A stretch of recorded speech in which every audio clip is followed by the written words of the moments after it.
Hello, everybody, and welcome back to The Problem With, the podcast where we peel back the curtain on the systems that are supposed to work for us, but almost never do. I'm your host, Luis, teacher, Marine Corps veteran, and someone who's seen firsthand how these broken systems leave everyday people to pick up the pieces. Now, today's episode is the final installment in our three-part series on white-collar crime. And before we dive in, let me say this. Yeah, there are plenty more stories we could cover, from corporate tax fraud to healthcare scams to insider trading on Capitol Hill. But these are the ones that have shaped the way Americans see justice, or the lack of it, in the modern era. We started with Brett Favre and the Mississippi welfare scandal, where a millionaire athlete helped funnel money away from the poorest families in this country. Then we broke down the college admission scandal, where the wealthy parents rigged the system to buy their kids' way into elite schools, while other families got jail time for using the wrong zip code. But today we're talking about the biggest scam of them all, the 2008 financial crash. A moment when the global economy flatlined, and instead of doctors rushing in to save lives, it was bankers cashing out. Millions of people lost their jobs, their homes, their savings. Entire communities were gutted. And the normal people the people who costed, they got promotions, they got bailouts, they got bonuses. This wasn't just one celebrity doing something shady or one crooked politician pulling strings behind the scenes. This was systemic theft on a global scale. It was built by Wall Street, protected by Washington, and paid by the rest of us. So today we're going to dive deep on this, on the Loic segment of the deep dive. How did it happen? Who was responsible? Why did nobody go to prison? And how did one of the people tied to this disaster eventually land in the White House? Let's get into it.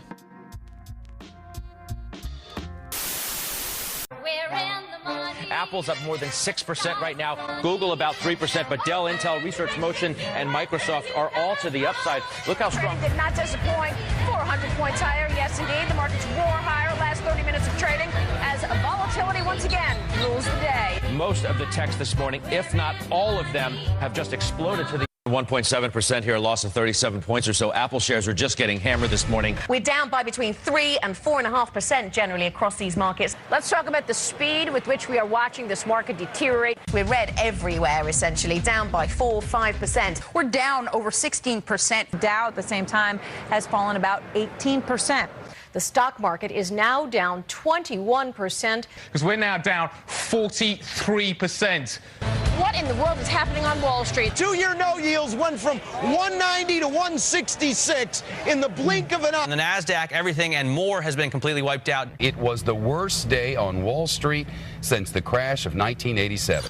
From the financial capital of the world, the opening bell is going to ring in 5 seconds, and to be honest with you, we wish it wouldn't. Traders here working the phone say a lot of their customers are freaked out, waiting to see how low the Dow will go. They're focused on the Dow, not so focused on OPEC. Yes, OPEC did cut production by 1.5 million barrels per day. Really, you're seeing.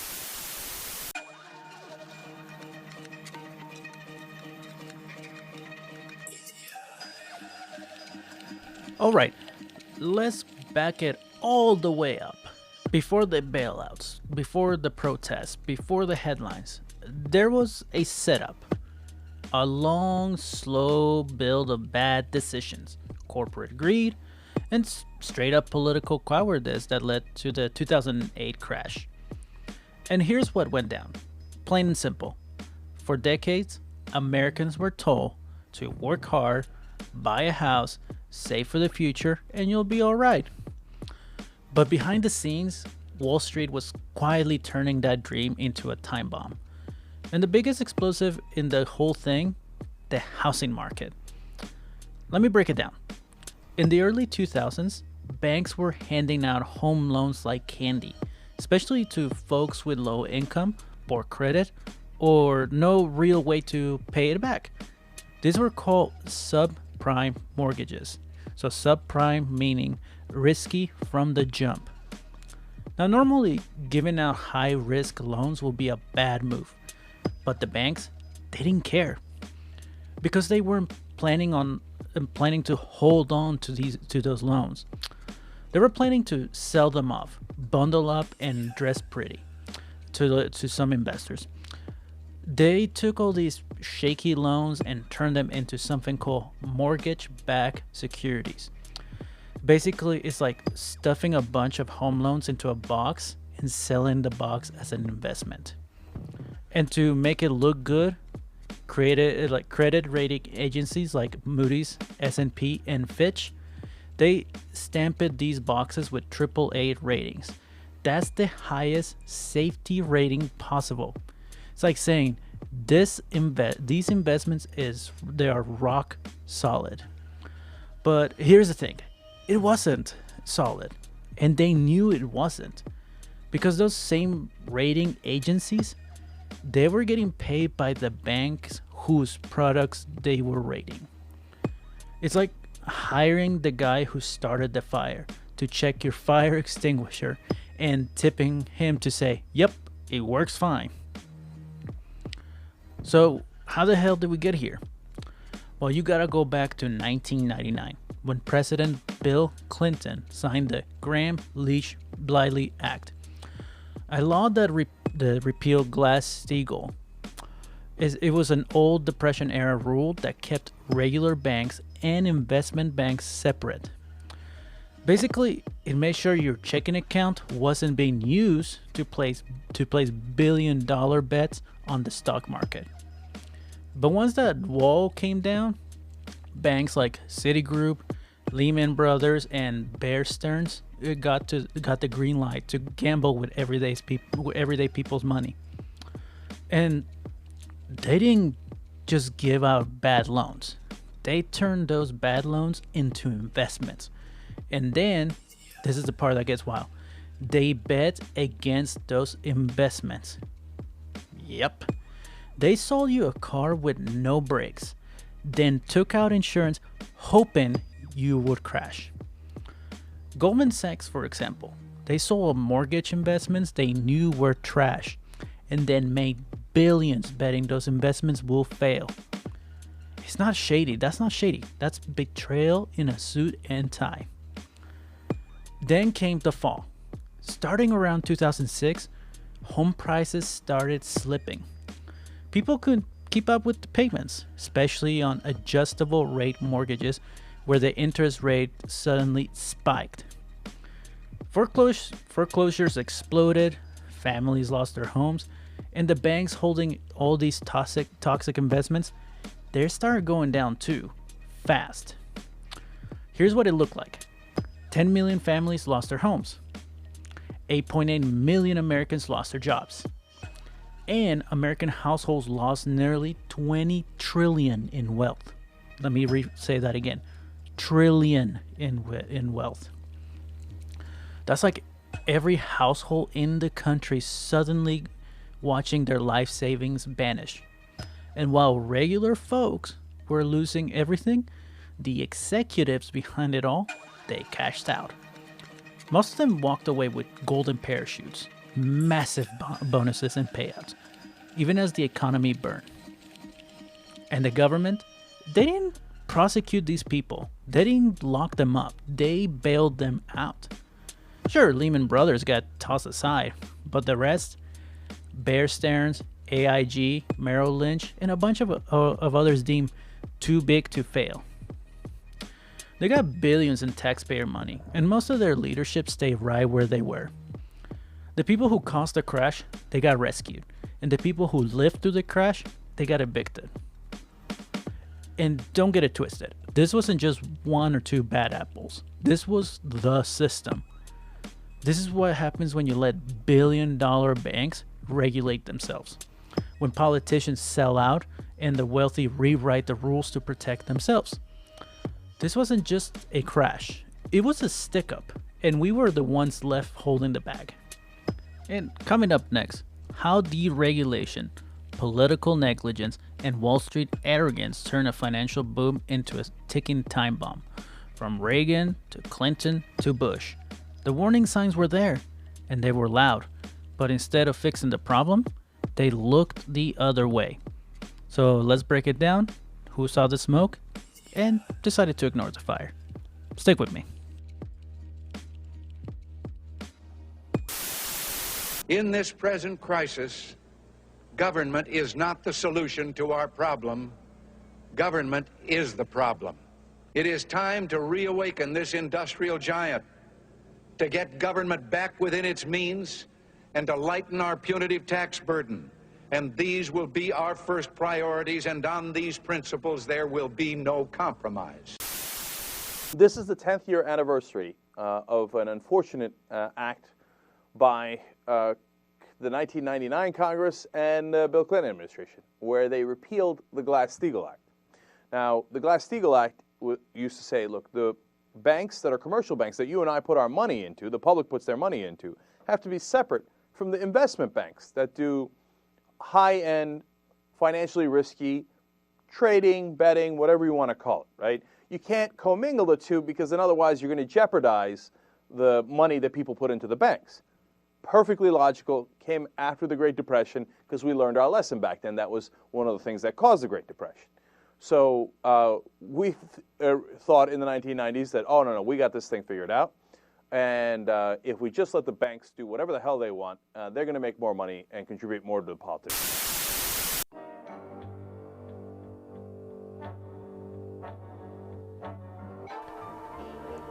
All right, so to understand how we got here, we gotta go back, way further back as mentioned in the earlier segment.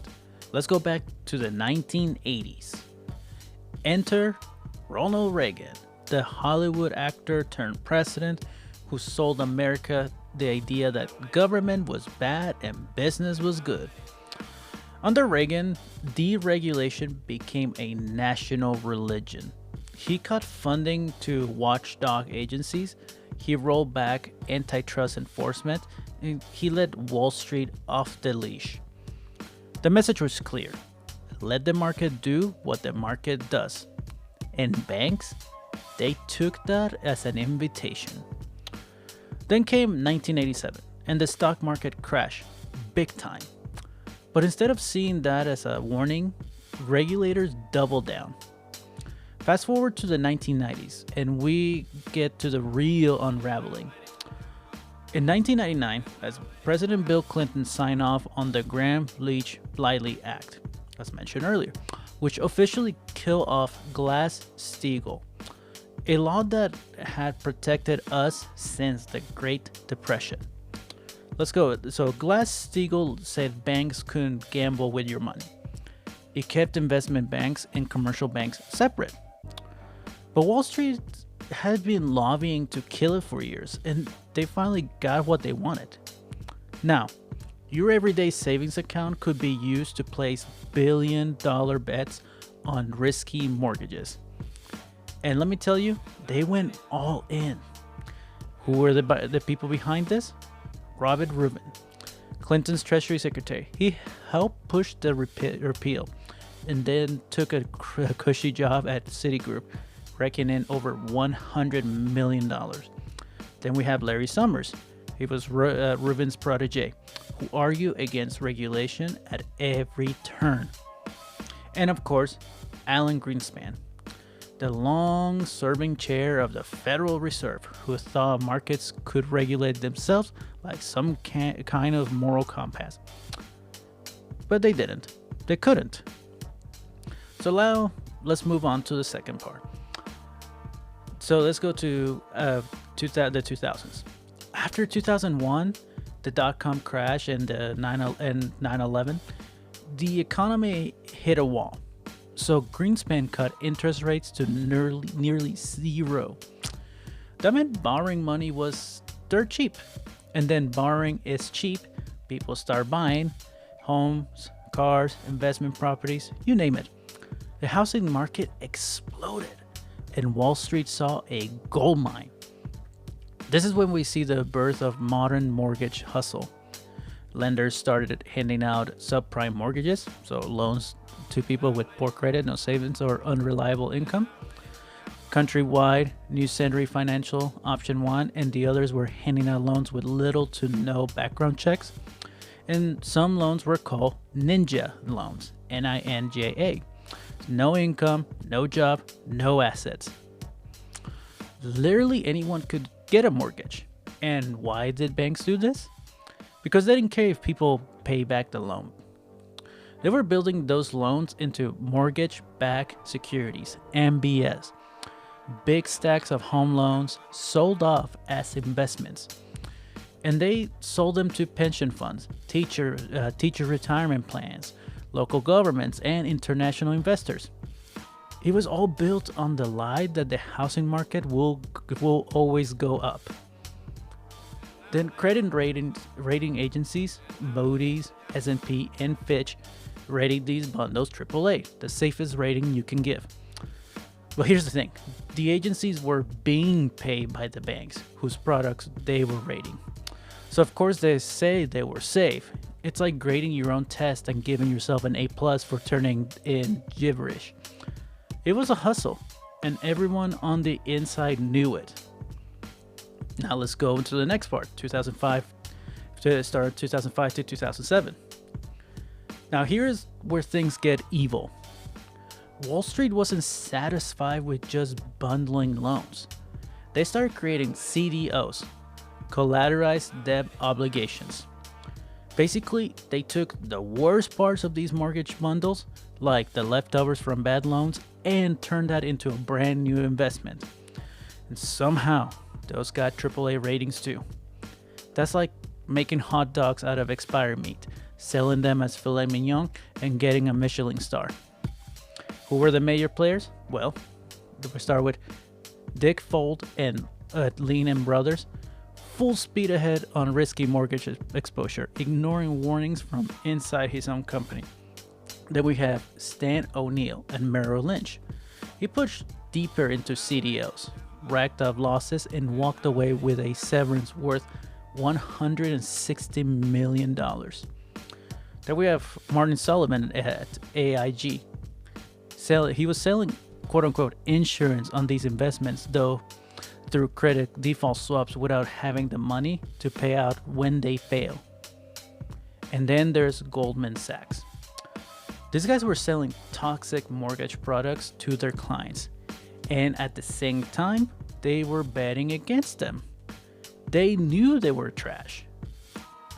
So, people inside these firms were writing emails saying things like, "This stuff is crap. We are selling crap." They said it in writing, but nobody stopped them because the money was too good. Wall Street was making billions, and no one, not the feds, not Congress, not the White House, wanted to be the one to say enough.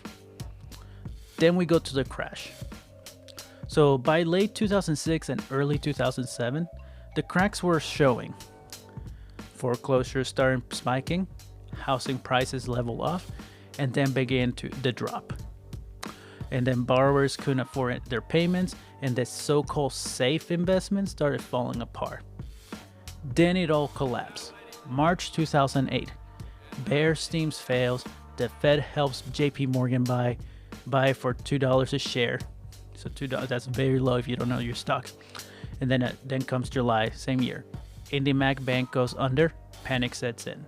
September 15, the Lehman Brothers file for bankruptcy, the largest in U.S. history. Then we go to the next day, September 16. AIG is bailed out with $182 billion in public money. Billion. Then it goes to October. Congress passes the TARP bailout. $700 billion handed to Wall Street. And the men managing this circus, we have Henry Paulson, Treasury Secretary, former CEO of Goldman Sachs, Ben Bernanke. He was the Fed chairman. And then Tim Geithner. He was the head of the New York Federal, later Obama's Treasury Secretary. These weren't outsiders. These were insiders managing their own mess. And through it all, no one major Wall Street executive went to jail. Not one firm was shut down, and the people responsible, most of them got richer. So let's recap this so far. This wasn't just about bad loans or greedy bankers. This was a coordinated failure, years in the making, supported by both political parties, rubber-stamped by rating agencies, ignored by regulators, and exploited by people in position of power. So with all that, we're gonna break down what happened after the collapse, how the bailout worked, who got protected, who didn't, and how this economic betrayal set the stage for a populist wave that helped elect a certain reality TV star turned president. Stick around. The New York State Attorney General says that Citigroup, Merrill, and 7 other banks, which got $175 billion in tax-funded bailout money, paid out $33 billion in bonuses. The report by Attorney General Andrew Cuomo says that when banks did well, employees were paid well. That's okay. Cool. When they did poorly, employees were paid well. And when they did really poorly, they were paid well. Concluding that the bonus structure had no rhyme or reason, which is indeed the title of the report. As for the numbers, not a lot of sense there. He has a point, maybe. Goldman, Morgan, JPM Chase took in $45 billion of bailout funds under the TARP, paid out $18 billion in bonuses amongst them, and how much they make? Less than $10 billion last year. You see, in banking, 2 + 2 does not equal 4. In many ways, the failure of the finance system was an abuse of trust, of the public's trust in the banks and regulators. Public relations firm Edelman.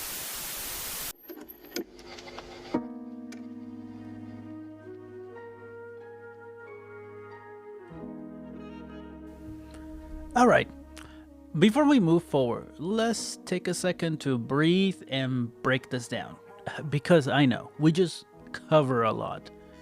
And it's not just complicated, it's designed to be complicated. That's how they keep most people in the dark. So here's the plain English recap, or the best way I could explain it a little bit in simpler terms, even for myself. The government ripped up decades of regulations that were meant to keep banks in check. 2, the banks started handing out risky home loans. They called them subprime mortgages. They were to people who they knew couldn't afford them. Then, number 3, then they bundled those toxic loans into fancy investment products and sold them around the world like they were solid gold. And then 4, they were giving credit rating agencies who were getting paid by the banks, gave those risky products AAA ratings. Now, real quick, if I didn't mention it, AAA is the highest possible credit rating. It means this investment is ultra safe. So basically the financial equivalent of a seatbelt, an airbag, and a 5-star crash test rating. It's the same rating you expect on US Treasury bonds or the most stable companies in the world. But in this case, they were slapping that label onto literal garbage. They were default-prone loans that were ready to explode. It didn't stop there.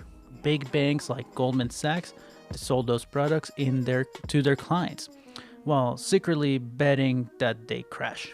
Then the crash came. The housing market collapsed. People lost their homes, their jobs, their savings. And the people who caused it didn't go to jail, they didn't lose their jobs, they got bailed out. That's what happened. And now, in this segment, we're gonna talk about the part that still pisses people off to this day. Why nobody went to jail, why the rich got richer, and how that system was reformed. It wasn't reformed, it was reinforced. So let's get into it. So let's start in October 2008. Congress passed something called the Troubled Asset Relief Program, or TARP, as mentioned earlier. That was a $700 billion emergency fund to, quote unquote, save the economy. Now, to be fair, the financial system was on the verge of total collapse. Credit had frozen, banks were hoarding cash, and the stock market was spiraling. So yes, something had to be done. But here's the thing. The very people who caused the collapse were the first in line to get rescue. So let's talk numbers. Bank of America, $45 billion. Citigroup, another $45 billion. JP Morgan Chase, $25 billion. Wells Fargo, $25 billion. Goldman Sachs, $10 billion. Oh, but wait, we have more. The insurance giant AAG, who had spent the early 2000s selling credit default swaps like candy with no money set aside to cover losses, got hit hard. And they got an extra $182 billion in government aid. But here's what they didn't tell you. AAG used a huge chunk of that money to quietly pay off other banks, including many of the ones already getting TARP money. So Goldman Sachs got another $12.9 billion, Societe Generale $11.9 billion, Deutsche Bank $11.8 billion. So let's be clear, AAG was the pass-through. The government gave money to AAG, AAG gave it back to the banks, and the public got told this was a quote-unquote rescue. And that wasn't a rescue, that was a reward. Let's move to the next part. So what happened next? After the dust settled, after the banks got their billions, did they tighten up, cut back, get humble? No. They threw a party. In 2009, the same year the bailouts were happening, the top US banks paid out $145 billion in salaries and bonuses. Let me say that again, $145 billion. And the people who got that money, the same executives who steered their banks into the iceberg. And they didn't apologize. They didn't hesitate. They said, and I quote, "We need to retain top talent." Top talent? The people who wrecked the global economy? Lloyd Blankfein, CEO of Goldman Sachs, took home $68 million in 2007, right before the crash. Ken Lewis, CEO of Bank of America, received $83 million over 5 years while his bank bought up toxic assets and tanked shareholder value. So regular Americans, they lost their homes, their jobs, their pensions, their dignity. And these guys were walking off into the sunset with yachts and bonuses. And let's get to the part that still hits a nerve. Why didn't anyone go to jail? After the crash, there were a few civil lawsuits, a couple of fines, some bad headlines, but not one major Wall Street executive was criminally prosecuted for the financial crisis. So let me give you some names. Dick Fuld, CEO of Lehman Brothers, drove the company into bankruptcy and walked away with $480 million in earnings from his time there. Angelo Mozillo, founder of Countrywide, settled for civil fraud, paid a $67 million fine, and admitted no wrongdoing. The man made over $500 million. Stan O'Neill, Martin Sullivan, Robert Rubin, Lloyd Blankfein, untouched. So the Justice Department, they held a couple of press conferences, they fined the companies, but not the individuals, and then they quietly backed off. The reason? They said proving criminal intent was too hard, that it was complicated, the juries wouldn't understand it, that going after bankers might destabilize the system even more. And then came the phrase that summed it all up. Too big to fail, too big to jail. That's when the American people realized there are two sets of rules. One for us, where you can get jail time for a bounced check, and one for them, where you can steal billions, wreck the economy, and get a bonus. But the outrage didn't just disappear. In 2011, the frustration exploded into streets with Occupy Wall Street. People took over Zuccotti Park in New York. They marched, they camped, they organized, signs read, "I lost my job, they got bonuses. Too big to fail equals too big to exist. And we are the 99%. And they weren't wrong. The economy recovered on paper. But for most people, wages stagnated. Housing got more expensive. Debt skyrocketed. Inequality grew wider than ever. And the banks, they got bigger. The CEOs, they kept their power. The system that failed us was patched up but not fixed. And over time, that public anger turned into political fuel. It helped build the rise of populism. On the left, it was Bernie Sanders. On the right, Donald Trump. People were sick of elites, sick of being lied to, sick of being left behind. And in 2016, the Fuhrer helped put a billionaire reality star, a man who bragged about using bankruptcy like a business strategy, straight into the White House. That wasn't a fluke. That was a direct consequence of a broken financial system and the deafening silence that followed its collapse. So let's be clear. The 2008 crash wasn't just an economic event. It was a trust event. People lost faith in their banks, in their government, in the idea that if you play by the rules, you'll be okay. Because what the crash taught us, and what the aftermath confirmed, is this. The rules only apply to some of us, and if you're rich enough, powerful enough, or well-connected enough, there are no consequences. That lesson is still shaping our world today. So coming up next, we're taking a look at how that collapse and that rage opened the door for Donald Trump to turn financial failure into political fuel. We're talking bankruptcies, grifting, and the myth of the self-made man. Stick around.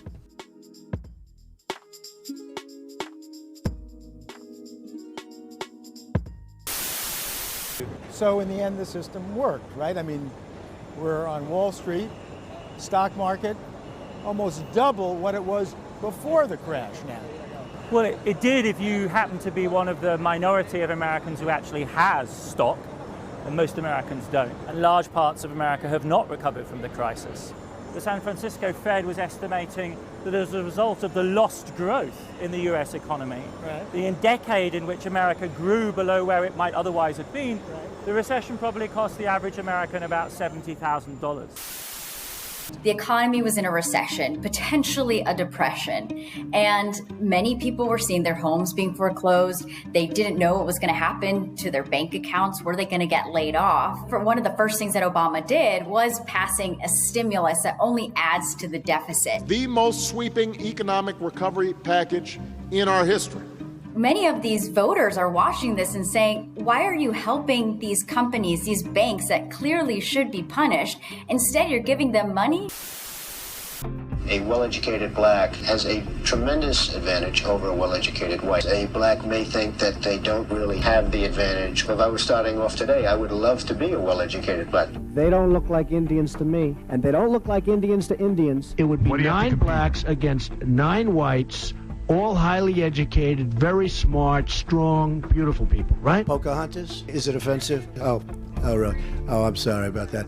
Pocahontas? I think she's as Native American as I am, okay? When Mexico sends its people, they're not sending their best. They're bringing drugs, they're bringing crime, they're rapists, and some, I assume, are good people. I want surveillance.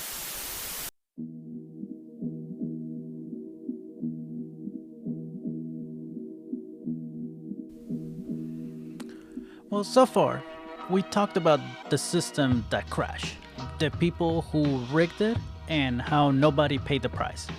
But now we need to talk about someone who didn't cause the crash, but made sure he benefited from it. That man, you probably have guessed already, is Donald J. Trump. Let's be real. Trump wasn't at Lehman Brothers. He wasn't selling subprime loans or bundling mortgage-backed securities. He didn't crash the economy like he is now. But when it happened, when the markets collapsed, when homes were foreclosed, when families lost everything, Trump cashed in. He used the wreckage as fuel to rebrand himself, expand his reach, and eventually launch a political movement built on rage, resentment, and the myth that he was one of us. So let's get into it. The myth, the money, and the manipulation behind the marketing. So let's start with the lie. The one you probably heard 100 times. That Trump is a self-made man. That he's just a hustler from Queens who made it big. That couldn't be further from the truth. Trump was born into extreme wealth. His father, Fred Trump, was a New York real estate mogul, and not a small one. Fred made his fortune building middle-class housing in Queens and Brooklyn, often funded with millions in federal subsidies through the FHA and VA loan programs. In other words, Trump's family got rich thanks to the government, the same government Donald would later call corrupt and broken. He grew up in a 27-room mansion in Jamaica Estates, Queens. He attended a private military school, rode around in limos, had chauffeurs and bodyguards by high school. This wasn't struggle. This wasn't survival. This was privilege from day one. Now Trump loves to say his dad gave him a small loan of $1 million. But let's do the math and the reporting. Donald Trump inherited at least $413 million from his father's empire. A lot of that was funneled through questionable tax dodges, and they were disguised as gifts and inflated construction bills. So no, Trump didn't bootstrap his way up. He didn't build from scratch. He was born on third base. He's been telling America he hit a home run ever since. Now look, business is tough. We get that. But most billionaires don't lose their own casinos. Between 1991 and 2009, Trump's companies filed for corporate bankruptcy 6 times. That's not normal, and that's not smart. That's a pattern. Let me list some of the wreckage. Trump, Taj Mahal, 1991. It was once called the 8th wonder of the world.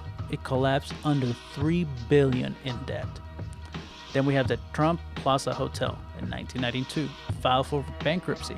Trump gave up half his stake. Same year, Trump Castle, another Atlantic City failure. Trump Hotels and Casino Resorts in 2004. He lost nearly $1.8 billion. Trump Entertainment Resorts in 2009, filed again during the financial collapse. Oh, and Trump Airlines, Trump Mortgage, Trump University. Not bankrupt, but catastrophic failures.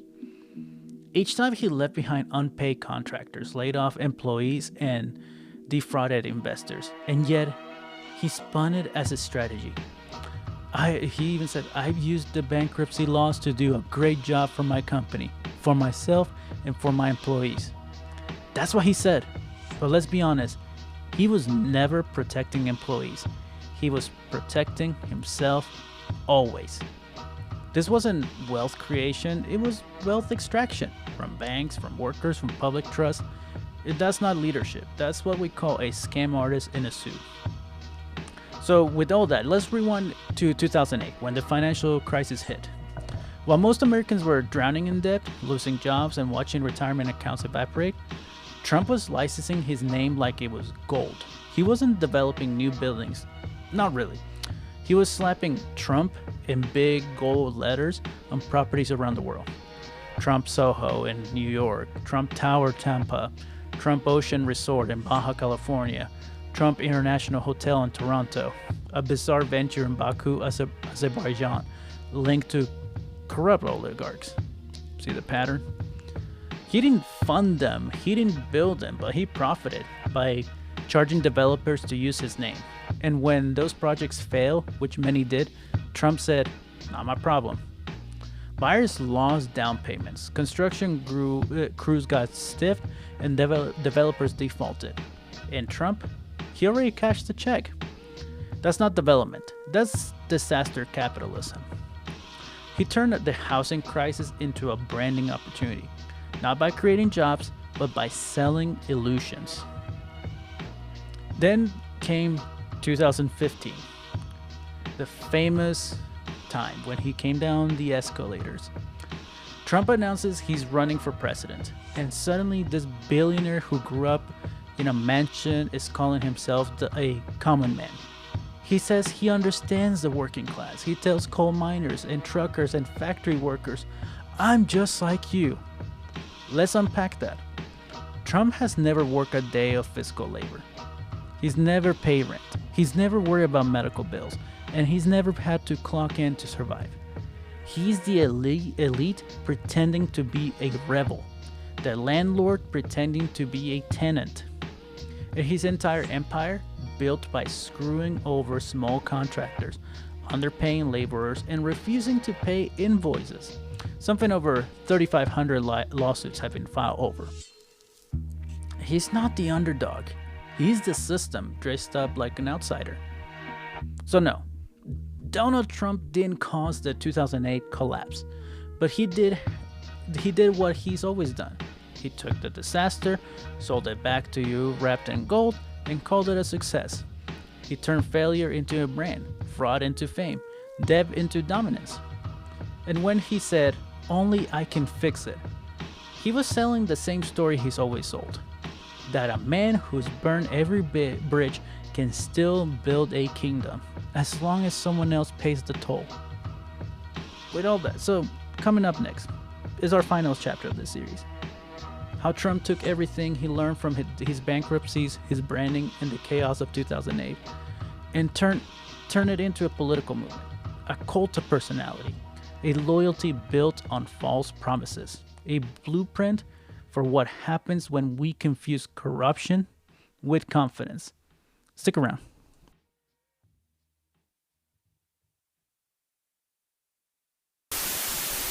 I have never gone bankrupt, by the way. I have never. But out of hundreds of deals, but sir, excuse me, that's your line. But your companies have gone bankrupt. What am I saying? Out of hundreds of deals that I've done, hundreds, on 4 occasions, I've taken advantage of the laws of this country, like other people. I'm not going to name their names because I'm not going to embarrass, but virtually every person that you read about on the front page of the business sections, they've used the law. The difference is when somebody else uses those laws, nobody writes about it. When I use it, they say, "Oh, Trump, Trump, Trump." Long time. Trump decided it was a good idea to start a mortgage company in 2006. It's a great time to start a mortgage company. That failed in less than 2 years. Let's see, what else was there? Whatever happened to Trump Airlines? Oh, that was a good one. One of his planes had a crash landing within the first 2 months, which he insisted was the most beautiful landing you've ever seen. The business failed within 3 years. How about Trump University? Failed. And then there's Trump Magazine. Failed. Trump Vodka. Failed. Trump Travel, Trump Ice, Trump Network. Failed, failed, failure. Trump has even managed to bankrupt multiple casinos. How do you lose money running a casino?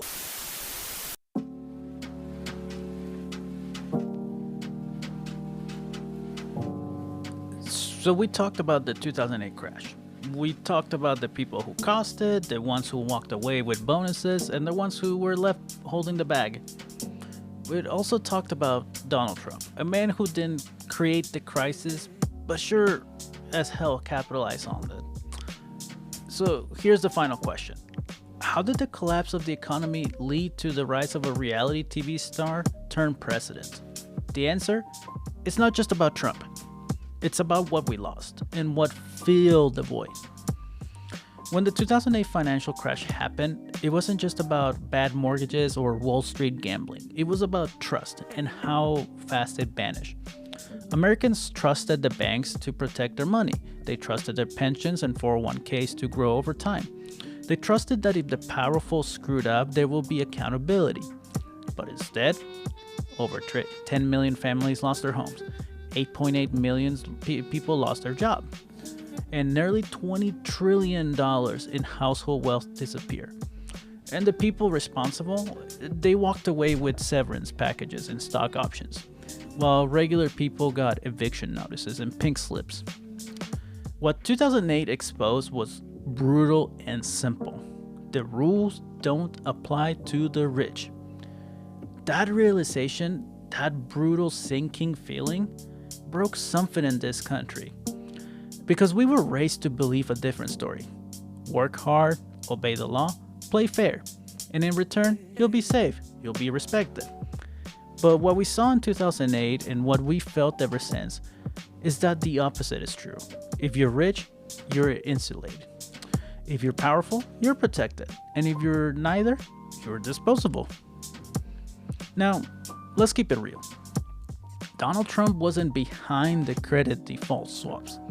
He wasn't at the Federal Reserve cooking up deregulation plans. He didn't work at Moody's or Fannie Mae or Lehman Brothers. But when the crash happened, when people were vulnerable and angry, he saw an opening. He said what people were thinking, but didn't know how to say it. He slammed the elites, he mocked politicians, he said the media couldn't be trusted, and for a lot of the Americans, burned by a system that had betrayed them, it felt like honesty, even though it wasn't. See, while families were struggling to obey groceries and find jobs, Trump was making money by selling his name to real estate projects. And when those projects fail, when buyers lost their life savings, Trump had already cashed his check. He already took the money. He started branding himself as the guy who knows the system because he'd been gaming it his whole life. He wasn't a rebel. He was the logical conclusion of a broken system. The embodiment of a country where failure at the top gets rewarded and failure at the bottom gets punished. Now here's where it gets dangerous. After 2008, people weren't just angry. They were disoriented. They couldn't trust the banks, couldn't trust the politicians, couldn't trust the experts. And into that confusion, Trump walked in like a wrecking ball. He didn't need plans. He didn't need facts. All he needed was the emotion, fear, anger, resentment. He turned every scandal into a badge of honor, every lie into a loyalty test, every failure into a conspiracy. It didn't matter if it was true. It just had to feel true. He told people, they've forgotten you. I haven't. And people, reeling from the crash, from betrayal, from the silence, they clung into it. Not just charisma. That's what happens when you take away truth and replace it with tribe. It wasn't a campaign. It was a cult of personality built on collapse. And let me be clear about something. This story, The Rise of Trump, isn't about a narcissistic billionaire with a gold-plated toilet and a Twitter account. It's about what happens when systems break and nobody fixes them. It's about how a country can survive a crash, but not the betrayal that comes after. Because after 2008, no CEO went to prison, no major reforms stuck, no lessons were truly learned. Instead, we go business as usual with a fresh coat of populist paint. Trump didn't fix the system. He used the broken system as a ladder, and millions followed him. Not because they were fooled, but because they were fed up. He didn't rise despite the collapse. He rose because of it. So here's where we land. The 2008 crash didn't just cost us homes and jobs and retirement funds. It cost us belief in fairness, in leadership, in the idea that this country protects people who play by the rules. And into that empty space came a man who had broken every rule and still won. He wasn't the solution. He wasn't even the disease. He was the symptom of a system that cracked, a public that cracked with it, and a country still trying to put itself back together. So stick with me, because after the break, we'll close out the series and ask the only question that really matters now. What do we do with all this?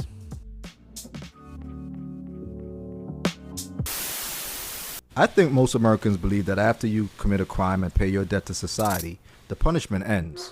You have the chance to rebuild your life and get a fresh start, but the reality is much harsher. We punish people with criminal records long after they've paid their debt to society, and we all suffer for it. Even simply being accused of a crime is just the beginning of perpetual punishment. A cycle of legalized discrimination, poverty, and reincarceration, a cycle kept in motion by 47,000 laws and regulations nationwide that restrict critical rights and opportunities. After contact with the criminal justice system, millions of Americans are denied employment and housing, denied college educations, excluded from public benefits, separated from their children, deported despite being legal residents, and deprived of the right to vote. These restrictions trap the poor and people of color in invisible cages that extend far beyond prison walls and criminal courts. Cages that lead to a lifetime of obstacles that undermine even the most earnest efforts at rehabilitation and redemption. Cages that send the message, you will never be a part of society again. This is not...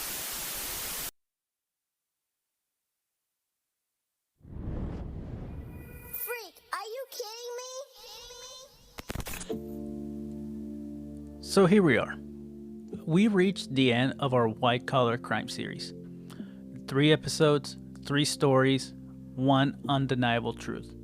Power protects itself. We started with Brett Favre, a football legend, a Hall of Famer, a man held up as a role model, who helped funnel welfare money away from the poorest families in Mississippi. And somehow, he's still doing product endorsements, still on TV, still walking free. Then we dug into the college admissions scandal, a system rigged by privilege, where rich families paid bribes, cheated on tests, and bought their kids a spot at elite schools. While regular parents, especially poor, black, brown, and immigrant parents, they got arrested for using the wrong zip code. Think about that. And then we landed here. The 2008 financial crash. Not just a scandal, but a generational trauma. A moment with everything people believed in. Savings, home ownership, retirement, security. It was ripped out from them. Not because of bad luck, but because of calculated risk, unchecked greed, and a government that bailed out the arsonists while letting the rest of us burn. And what was the message? If you're rich enough, connected enough, untouchable enough, you can burn the whole thing down and walk away richer. No handcuffs, no shame, no trial. Just golden parachutes, PR statements, and a fresh round of bonuses. Meanwhile, people like you and me, we watch friends lose homes. We watch families fall apart. We saw neighbors who never recover. And when people see that, when they see the justice system fall, the media spin it and politicians shrug. That's when trust collapses. And when trust collapses, that's when con men rise. And that's exactly what happened. But here's the thing, y'all. This series, this whole podcast, is not about doom. It's about clarity. Because the only way to fight a system that lies to your face is to start by telling the truth out loud. If we can name what's broken, we can start to fix it. If we can expose the rot, we can stop pretending it's just a few bad apples. These weren't just financial crimes. They were moral ones. They were betrayals. And it wasn't just some one-off scandal. It's a pattern, a rigged game. So what now? We don't get cynical. We get focused. We organize. We speak up. We vote. And not just every 4 years, but at every level. We have those hard conversations at dinner tables, on social media, in our classrooms, because there are kids growing up right now who are watching all of this play out. And if we want them to believe in justice again, we got to stop letting the powerful rewrite the rules. We got to remind them that justice is not a luxury, that accountability is not optional, that truth still matters.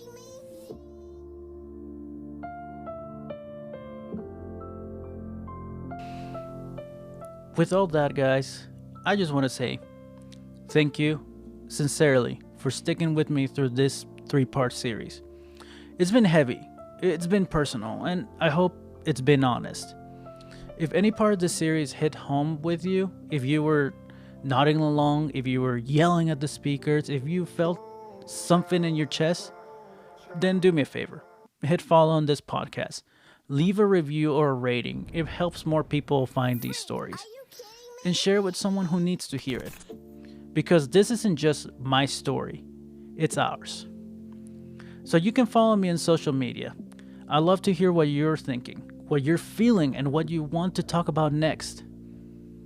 Until next time, I'm your host, Luis, teacher, Marine Corps veteran, and a working class kid who tried who's tired of watching the same people cheat the system and still get a round of applause.